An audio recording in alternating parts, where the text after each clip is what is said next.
Do you imagine that mountains, rivers, and coastlines are permanent, fixed by geological forces beyond human control? Think again. Right now, across every continent, machines the size of city blocks are carving tunnels through solid bedrock. Excavators taller than apartment buildings are erasing entire villages, and floating factories larger than aircraft carriers are reshaping ocean floors. Today, I'll reveal the 10 most massive machines ever built. Mechanisms so colossal, they don't just move Earth, they rewrite geography itself. These aren't ordinary construction equipment. They're steel leviathans that tunnel beneath nations, swallow landscapes, and prove that in the 21st century, terrain is negotiable. Some consumed more electricity than small cities just to power on. Others displaced thousands of people to make room for their appetite. One literally connected two continents that had been separated since the Ice Age. Stay to the end, because number 1 is a machine that erased 12 villages from existence, forcing 11,000 people to abandon ancestral land so it could feed humanity's hunger for energy. Let's begin. Number 10. NASA Crawler Transporter. Imagine a platform the size of a baseball infield, moving slower than a slug, yet carrying more weight than the entire Statue of Liberty. The National Aeronautics and Space Administration's Crawler Transporter doesn't race, it crawls. Every journey takes 6 hours to travel 3.5 miles from the vehicle assembly building to the launch pad. This machine stands 6 stories tall and weighs 6 million pounds empty. Its tracks, each the width of a highway lane, distribute weight across 8 massive treads, fitted with 57 shoes per tread. When loaded with a space shuttle and mobile launcher platform, the total payload exceeds 18 million pounds. The crawler groans forward at 1 mile per hour, consuming fuel at a rate of 150 gallons per mile. What few know, NASA built 2 crawlers in 1965 for the Apollo program. They've carried every Saturn V rocket, every space shuttle, and now transport NASA's Space Launch System. Together, they've traveled more than 3,000 miles while never leaving Kennedy Space Center's grounds. But here's the remarkable part. The crawlerway they travel on had to be engineered specifically to handle this concentrated weight. NASA created a road of Tennessee River rock 8 feet deep, topped with asphalt and crushed stone. Without this specialized surface, the crawlers would sink into Florida's marshy soil. The crawlers changed Kennedy Space Center's geography permanently. Engineers elevated the crawlerway, graded the landscape, and reinforced miles of coastal terrain to support machinery that exists nowhere else on Earth. That's the crawler transporter, patient, relentless, and proof that sometimes changing the world means moving very, very slowly across land you first had to rebuild. Number 9. Big Bertha.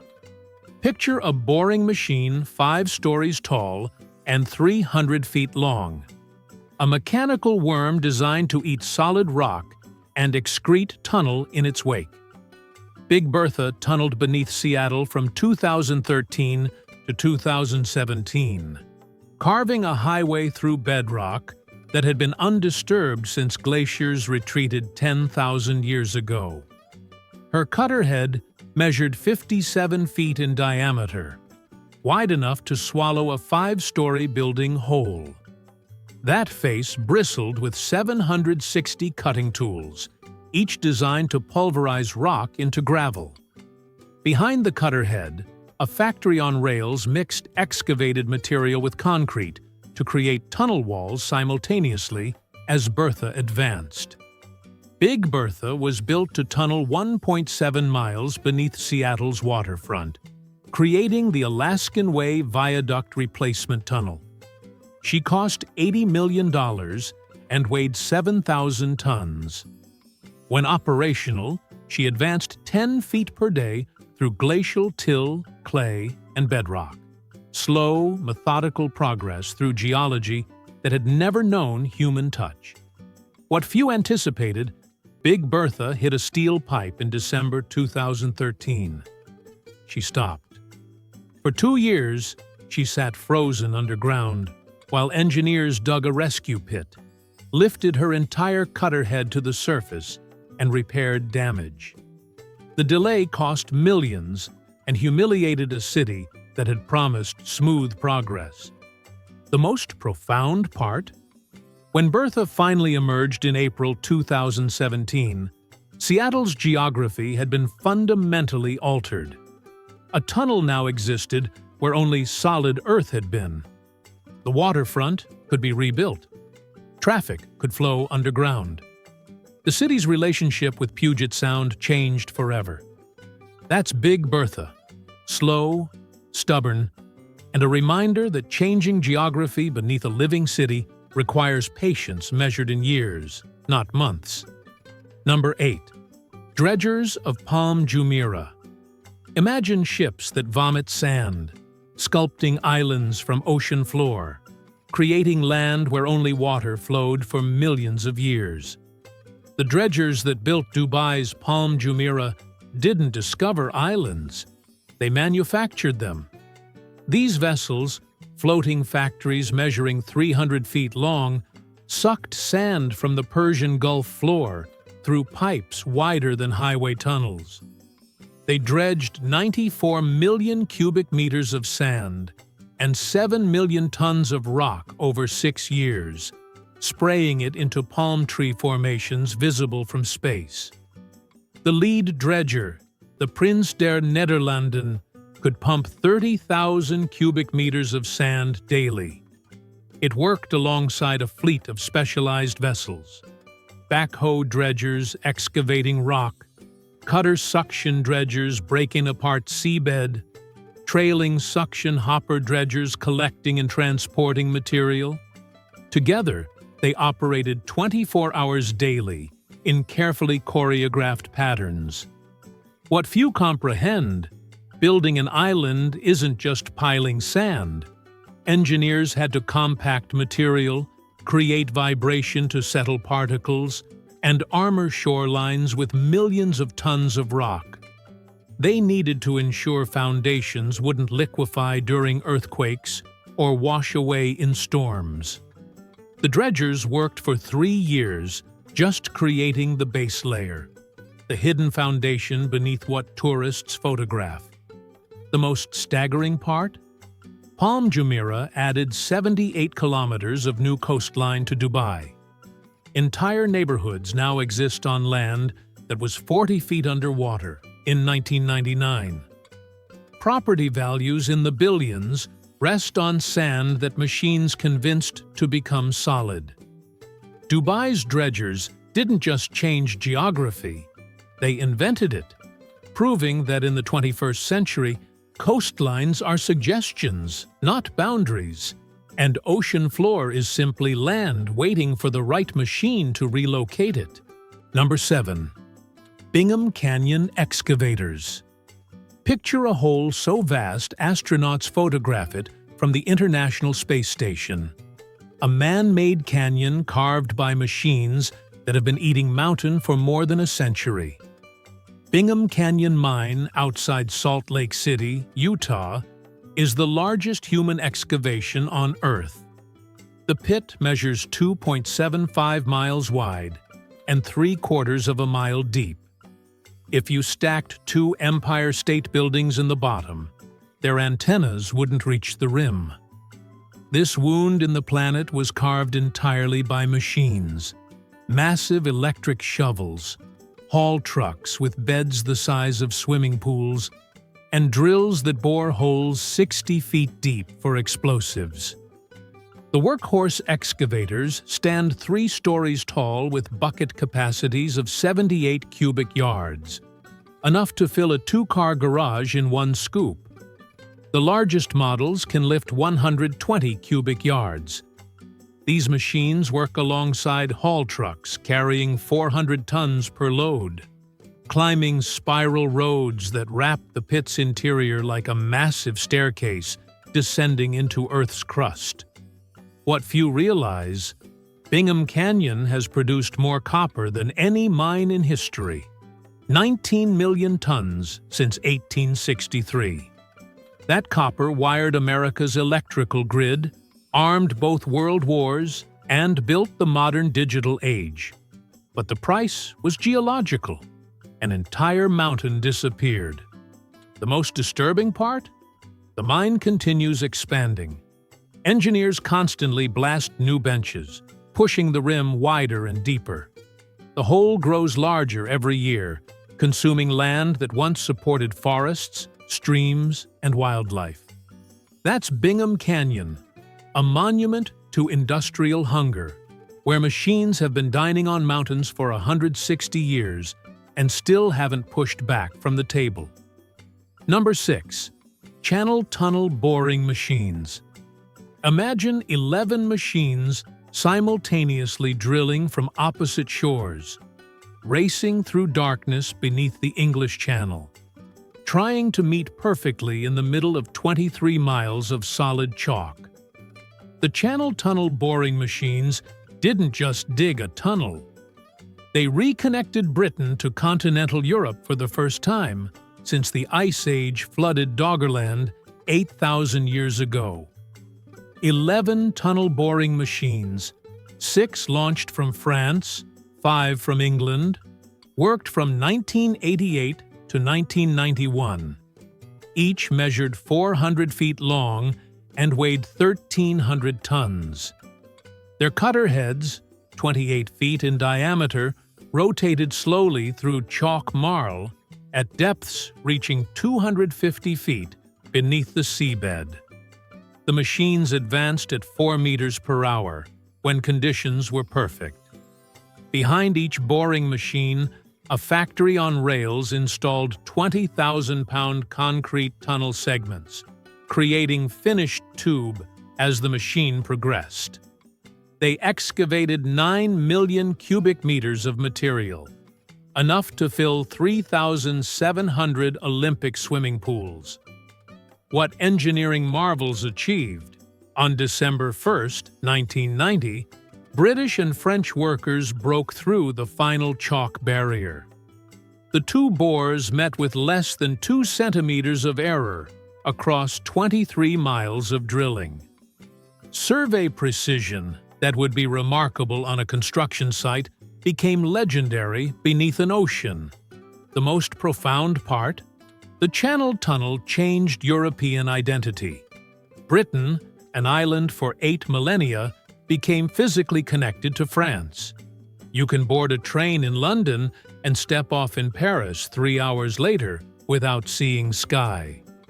Geography that defined nations for centuries was erased by machines that insisted solid rock wasn't a permanent barrier.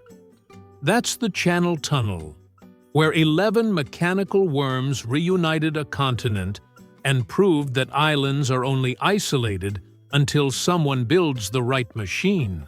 Number 5. Prelude. Floating liquefied natural gas facility. Picture a ship longer than 4 football fields placed end to end.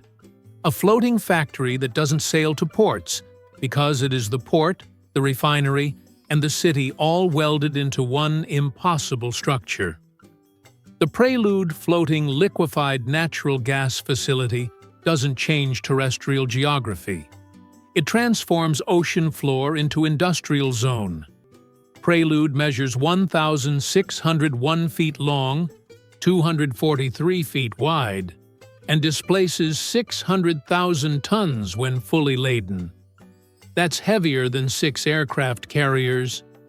This floating liquefied natural gas facility sits anchored off Australia's northwest coast, drilling gas from beneath the seabed, processing it through onboard refineries, and loading it onto tanker ships without ever touching land. The facility can produce 3.6 million tons of liquefied natural gas annually. Its hull alone required 260,000 tons of steel, more than was used to build the Sydney Harbour Bridge. Construction consumed 5 years and 5.3 million person-hours of labor at Samsung's shipyard in South Korea. What few grasp, Prelude's anchoring system changed offshore engineering forever. 4 massive mooring lines, each weighing 900 tons, tether the facility to the ocean floor 1,500 feet below. These connections must withstand cyclones, yet allow Prelude to weather vane, rotating around its mooring point to face storms bow first. The most staggering part? Prelude makes land-based gas facilities obsolete for remote deposits. Why build pipelines across hundreds of miles when you can anchor a floating city directly above the gas field? The machine brings civilization to resources rather than resources to civilization. That's Prelude, a city that floats, a refinery without foundations, and proof that geography is becoming three-dimensional as humanity learns to industrialize not just land, but ocean itself. Number 4. Panama Canal steam shovels. Imagine machines from the age of steam accomplishing what seemed impossible, carving a shortcut through mountains to connect 2 oceans separated since South America rose from the sea millions of years ago. The steam shovels of the Panama Canal didn't just move Earth. They redrew global trade routes. These Bucyrus 95-ton steam shovels stood 2 stories tall, their booms extending 45 feet to bite into tropical hillsides. Each shovel could lift 8 cubic yards of material per scoop, 5 tons at a time, loading it into railroad cars that carried excavated rock and earth away every 90 seconds. Between 1904 and 1914, steam shovels worked alongside dynamite to excavate 238 million cubic yards of material from the Culebra Cut, the canal's most challenging section. That's enough to build a pyramid taller than the Great Pyramid of Giza. 61 steam shovels labored simultaneously at the canal's peak construction, their engineers and firemen working in 110-degree heat with humidity that rusted metal overnight. What history forgets. The French tried first with similar machines in the 1880s. They failed catastrophically. Yellow fever and malaria killed 22,000 workers. Machines rusted in jungle humidity. The project bankrupted the French Canal Company. American engineers learned from those failures, adding mosquito control and better logistics to superior machinery. The most profound part? When the Panama Canal opened in August 1914, global shipping changed forever. Ships no longer sailed around South America's Cape Horn. The canal cut 8,000 miles from the New York to San Francisco voyage. Those steam shovels carved a shortcut that made the modern shipping industry possible. That's the Panama Canal excavation, where steam-powered machines performed surgery on a continent, proving that sometimes the most important geography to change is the geography that keeps oceans apart. Number 3. Bagger 293. Picture a machine 722 feet long, 315 feet tall, and weighing 14,000 tons. A bucket wheel excavator so massive it's visible from aircraft at cruising altitude.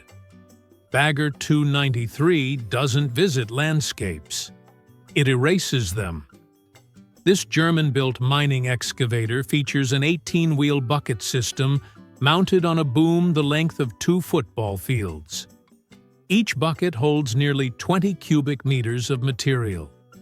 The wheel rotates slowly, completing 1 revolution every 40 seconds. But that measured pace moves 240,000 cubic meters of earth daily. That's enough to fill 96 Olympic swimming pools every 24 hours. Bagger 293 requires 5 megawatts of electricity to operate, enough to power 5,000 homes. It moves on 12 caterpillar tracks, each track wider than a highway lane, crawling forward at 0.37 miles per hour. When relocated between mining sites, the journey can take weeks as engineers disassemble portions, move them separately, and reassemble at the new location. What few comprehend, this machine was built in 1995 for one purpose: strip mining lignite coal from Western Germany's Garzweiler surface mine. That mine has consumed 12 villages: Holz, Wanlo, Schaan. Communities where families lived for generations simply ceased to exist. 11,000 people were forcibly relocated. Churches were demolished. Cemeteries were moved. The landscape was reset to bare earth. The most chilling part? Bagger 293 will operate until lignite deposits are exhausted, possibly decades from now.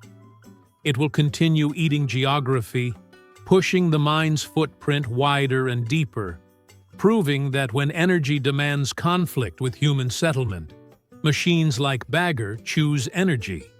That's Bagger 293, the largest land vehicle ever built, a monument to industrial scale, and a reminder that some machines don't adapt to landscapes, they delete them entirely.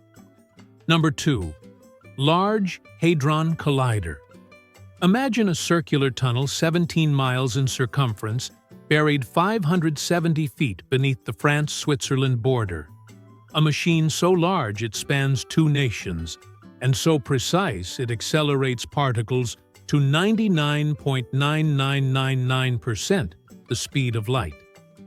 The Large Hadron Collider didn't change surface geography. It colonized the subsurface. This particle accelerator occupies a tunnel originally built for the European Organization for Nuclear Research's previous collider. That tunnel required excavation through millennia-old molasse rock, sedimentary layers deposited when the Alps were young mountains. Engineers removed 3 million cubic meters of rock between 1983 and 1988 to create a ring crossing beneath the Jura Mountains, Lake Geneva, and farmland, where cows graze unaware of the physics revolution occurring beneath their hooves. The Large Hadron Collider itself contains 9,600 superconducting magnets cooled to -456 degrees Fahrenheit, colder than outer space. These magnets guide proton beams traveling opposite directions at nearly light speed. When protons collide, detectors the size of buildings capture the debris, seeking evidence of particles that existed only in the first trillionth of a second after the Big Bang. What science accomplished? In July 2012, the collider detected the Higgs boson, the particle that gives everything mass. Without the Higgs field, electrons wouldn't bind to nuclei. Atoms wouldn't form.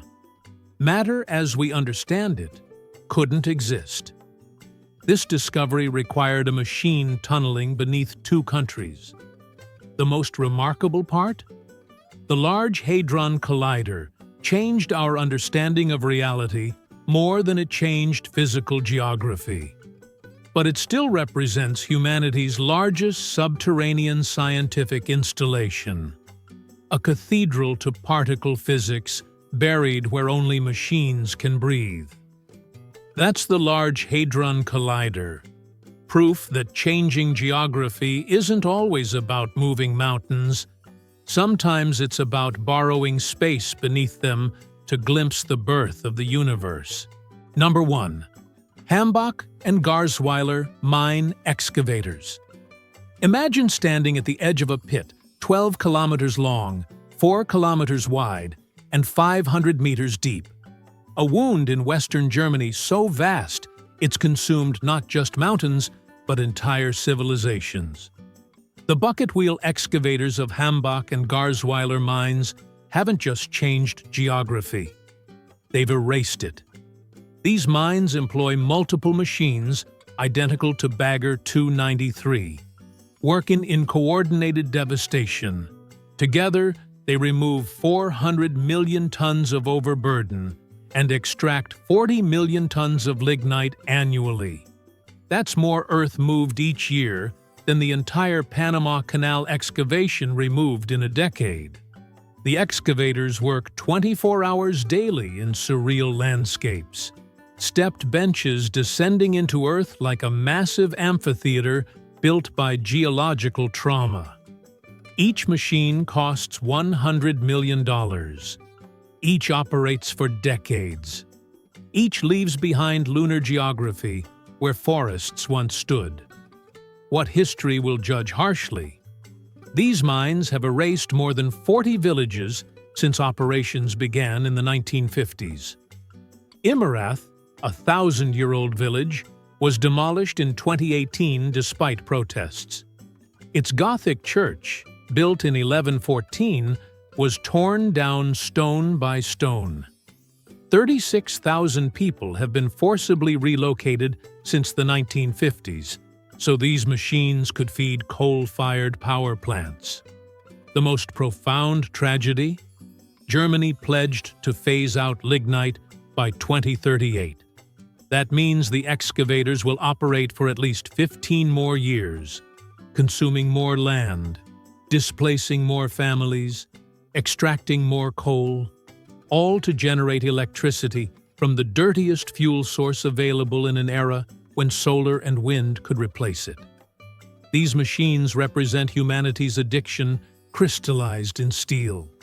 The hunger for energy so powerful it justifies erasing heritage, displacing communities, and scarring continents.